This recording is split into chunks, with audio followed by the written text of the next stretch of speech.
হচ্ছে তোমার মা আর এটা হচ্ছে তোমার বাবা।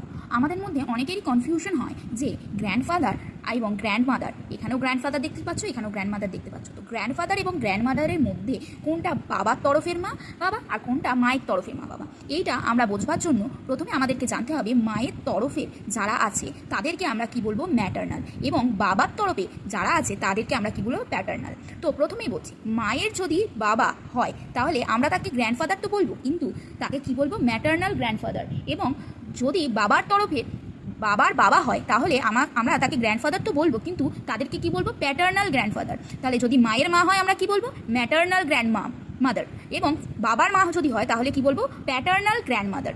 সেরকম যদি আমার মায়ের কোনো বোন থাকে বা কোনো ভাই থাকে, বোন অথবা যদি কোনো ভাই থাকে, তাদেরকে আমরা কি বলবো, ম্যাটার্নাল আন্ট যদি বোন থাকে, এবং যদি ভাই থাকে তাহলে আমরা কি বলবো, ম্যাটার্নাল আঙ্কেল।